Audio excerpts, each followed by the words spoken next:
Tunggu sini dulu. Kamu tunggu dulu. Kamu bicara dulu, bicara sama pohon dulu sebentar ya.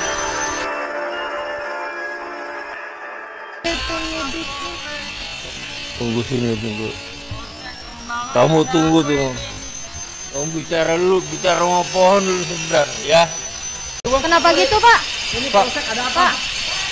Kalau kami suruh bicara sama pohon, Iya, Bang. Pak. Kenapa nih, Pak? Ya. Ini nggak benar ini kayak begini nih. Kamu kasar sama saya. Kamu kasar sama saya. Benar. Oh, kasar kamu ya. Inilah potret ya. Inilah potret ketidakadilan di mana tersangka hadir hari ini ya, tersangka kekerasan wanita loh. Sudah berbulan-bulan ya tidak ada kepastian hukum. Wanita yang lemah selalu menjadi korban. Ya. Ini tindakan yang luar biasa. Ya. Tadi kita sama-sama melihat bahwa tersangka melenggang pulang. Nah, ini kebetulan ada korbannya. Ya, ada korbannya, silakan nih. Sebenarnya seperti apa, Bang? Kenapa bisa Abang tahu gitu? Ininya ada di sini korbannya. Iya, kebetulan memang hari ini ya, saya punya rencana mau menghadap Bapak Kapolsek. Ya, karena ibu korban di sini ingin menanyakan sudah sejauh mana penanganan perkara, sudah sampai di mana tersangkanya, ya. Namun demikian, kami tadi melihat dengan mata kepala saya, demi Allah demi Tuhan, si tersangka bersama pengacaranya bisa keluar dengan seenaknya saja, ya. Tersangka diperiksa dan dia bisa pulang. So, ya, di mana keadilan? Di mana keadilan untuk ibu-ibu? Ya, di mana keadilan untuk para perempuan? Kalau seorang tersangka yang dalam keadaan sehat bisa pulang dari polsek ini, ya, kami sangat-sangat meminta ya, Bapak Kapolri kita, Bapak Kapolda kita, inilah bukti nyata seorang korban wanita, ya, yang diabaikan hak keadilannya. Bahkan ada dugaan, ya, ada dugaan pihak polsek justru malah mendukung, Ya, benar. ya, mendukung pelaku sehingga tersangka bisa pulang di hadapan kita. Ini mencederai hukum. Benar. Ya, Pak Kapolri, ini mencederai hukum nyata. Saya siap, ya, kemanapun juga. Ini adalah contoh potret. Ya, apa karena lawannya ini ibu ini orang kaya? Apakah karena lawan kita ini pengacara yang hebat? Ya, bagaimana nasib korban-korban wanita lainnya?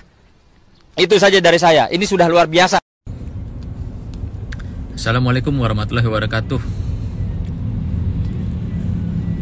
Saya sebagai keluarga Polri yang sedang berduka karena kehilangan om saya yang mengajarkan harus berani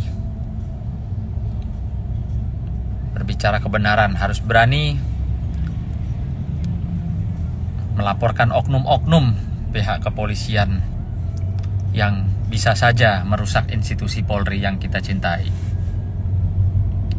Seperti kejadian kemarin, sangatlah melukai hati wanita yang menjadi korban kekerasan yang berulang. Artinya sebelum laporan di tahun 2022 ini, klien saya juga menjadi korban pada tahun 2021 dengan tersangka yang sama. Yang agak aneh buat saya adalah ada apa? Karena pengacara tersangka itu melakukan upaya hukum dengan melaporkan para penyidik Polsek Kembangan, dilaporkan ke Propam Polda Metro Jaya.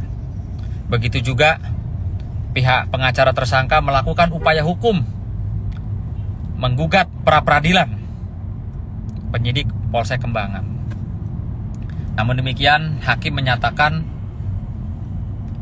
kemenangan untuk pihak penyidik Polsek Kembangan. Yang jadi pertanyaan kami, pihak korban, kenapa pihak Polsek Kembangan tidak berani tegas menahan pelaku atau menahan tersangka? Apa alasannya?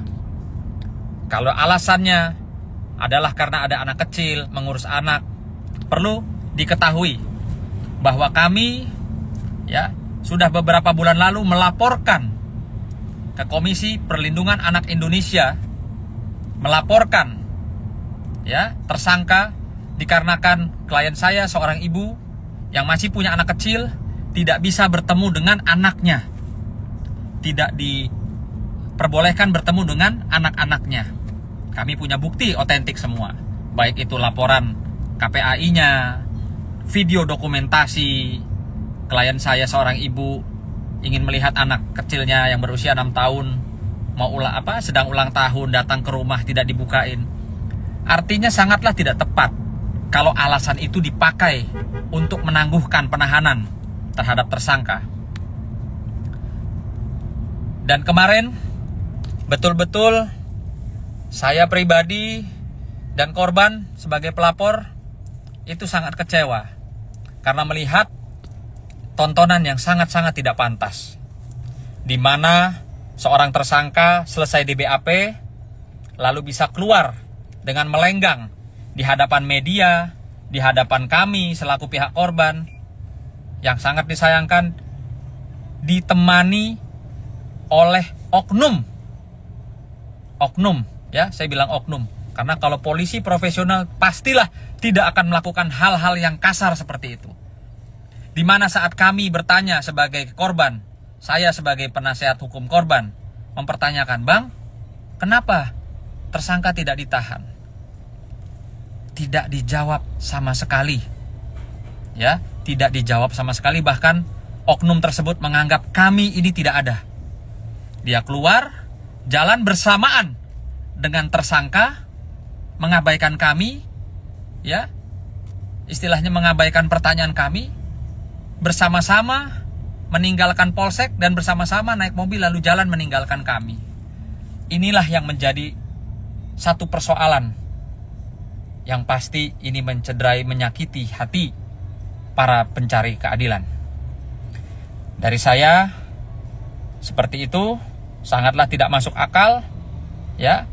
Sebuah polsek yang sudah dilaporkan ke Propam oleh pengacara tersangka, sebuah polsek yang sudah dipra-peradilan oleh penasihat hukum tersangka, tapi malah tersangkanya tidak ditahan.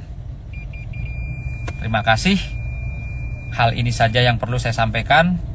Tapi yakinlah, bantu sama-sama kita sebagai masyarakat menjadi kontrol institusi Polri yang kita cintai. Saya dari keluarga besar Polri, saya banyak kawan-kawan di institusi Polri, sehingga ini kewajiban saya untuk mengungkap, untuk membantu Polri, dalam hal ini khususnya Pak Kapolri, berbenah diri, bersih-bersih dari oknum-oknum yang sungguh-sungguh mencederai hati masyarakat. Sekali lagi, saya tetap punya harapan kepada Polri, di bawah kepemimpinan Pak Listio Sigit. Mari sama-sama kita bantu Polri, laporkan oknum-oknum yang mencederai hati masyarakat. Bravo Polri, persisi. Terima kasih.